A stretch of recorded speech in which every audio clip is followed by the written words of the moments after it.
Right, so to continue where I was, I thought what I would do is show you how to load film on the camera.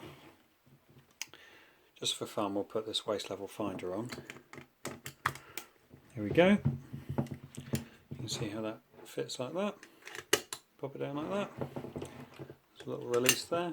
You look through. I'll pop the lens back on. You just line up the dots like that. Okay, and then I'm going to take some film. You pop it in. Now I heard that in Vietnam, because unlike a lot of cameras, you had to take the back off.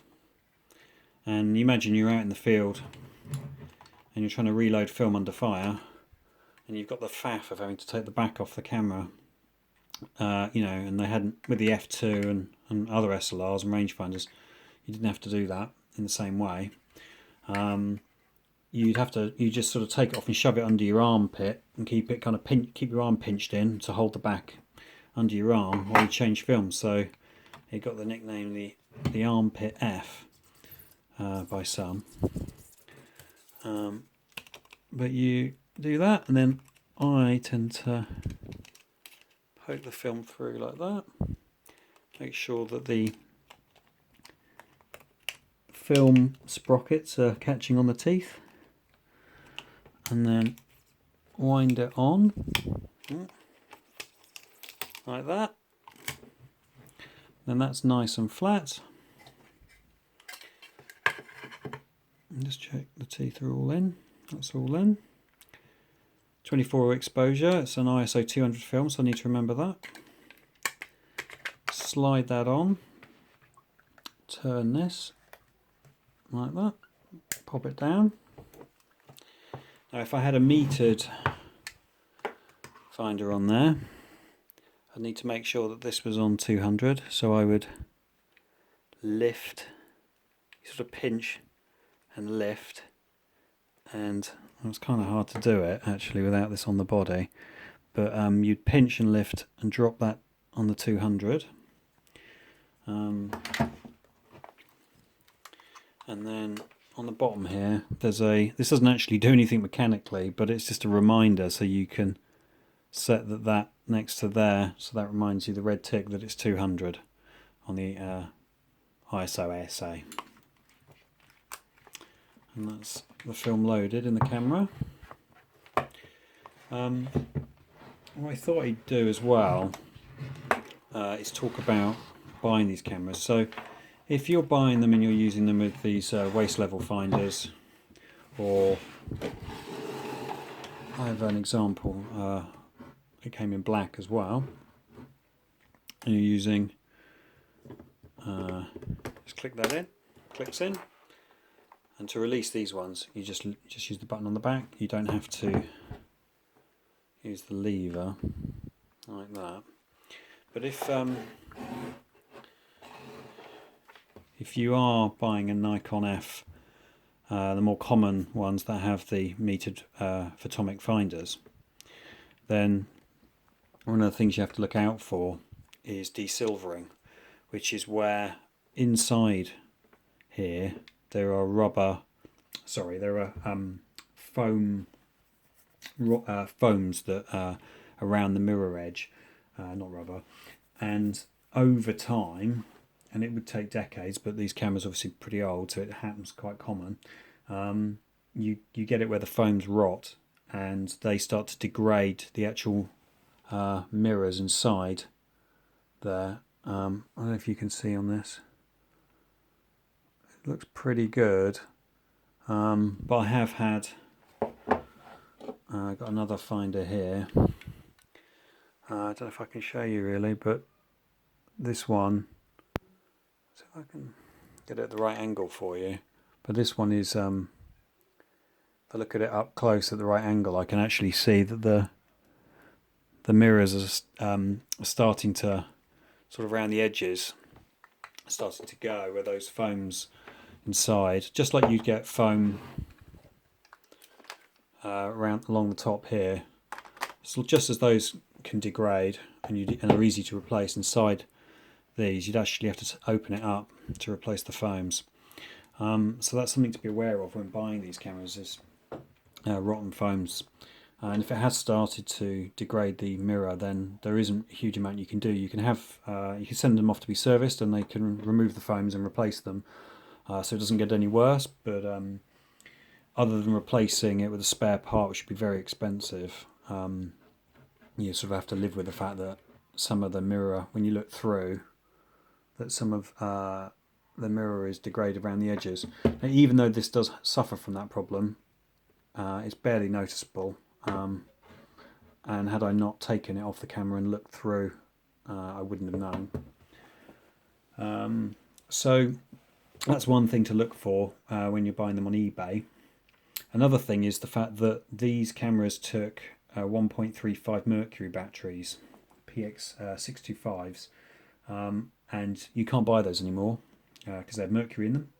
So if you buy a metered Nikon-F, because it doesn't take the more common LR44 SR44 batteries, you've got to sort of have a think about what you're going to do there. I've had these both serviced, and they're recalibrated so that they take they take the kind of modern PX625 batteries, but non-mercury ones that are 1.5 volts. And if I open up, got a 1 yen coin here for doing this, because they're softer and than the metal that make up the camera, so they don't mark it as much, although you can see on this one it has been. So I'm going to take that off. You can see there these two batteries, which are, these ones are Duracell there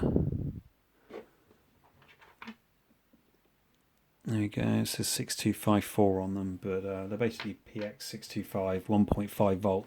These have been recalibrated so that the 1.5 volt on the dial kind of is recalibrated to kind of compensate for the fact that the voltage is a little bit higher, so that it still meters correctly, even though when these were manufactured the dial would have been calibrated for 1.35 volt.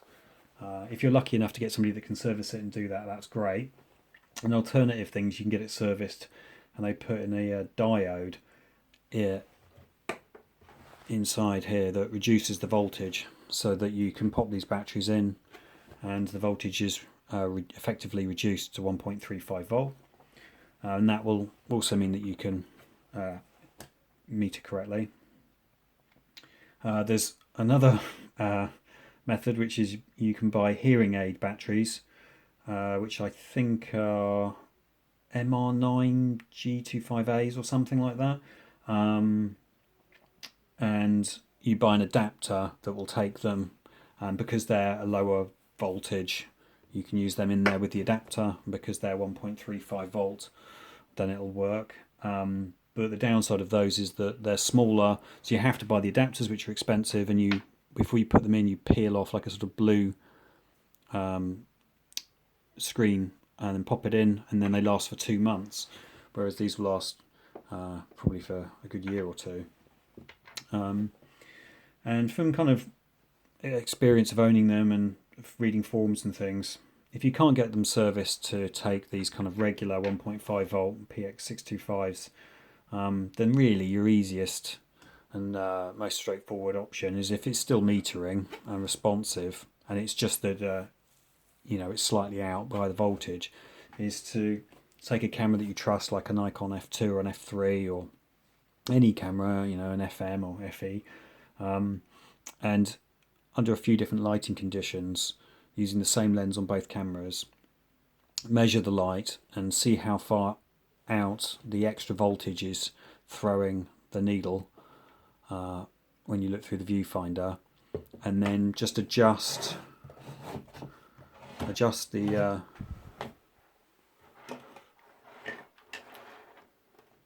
ISO on here accordingly. So if your camera is saying a certain shutter speed that you trust, that has takes modern batteries and meters correctly, and your F is saying it's reading the light incorrectly by 1 stop, then you just adjust this ISO ASA by 1 stop the other way, and try under a few different lighting conditions, and you can kind of fudge it that way. Although obviously if you can get it serviced, that's all the better. And that was kind of it really. They're great cameras, and I'm lucky enough to own one like this in black.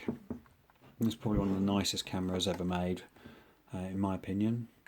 I often take this out like this, or an eye meter, by popping one of these on like that, and then go like that. I've got a little meter on there if I want it, or a Sunny 16. Incredibly robust and reliable cameras, other than the meter on them and battery kind of issues, which there's lots of different alternatives and workarounds to that.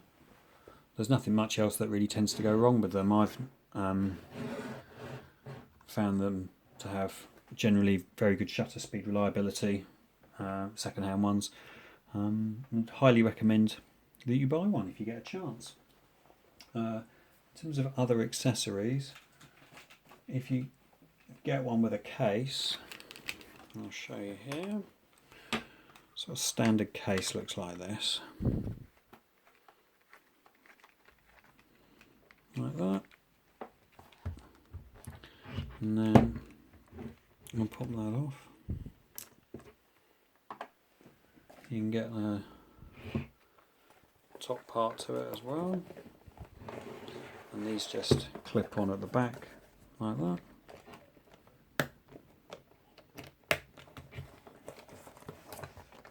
And then it goes over like that. Clips on like that. It's all leather. And again, that's aged very well. You might get a bit of brassing on the black ones, but they are great cameras. And that's it. Thank you very much. Like and share if you're enjoying these videos. I'm trying to keep them informative, run through the facts and the history for you, as well as kind of my own opinion on them. And I hope you enjoy them. Thank you.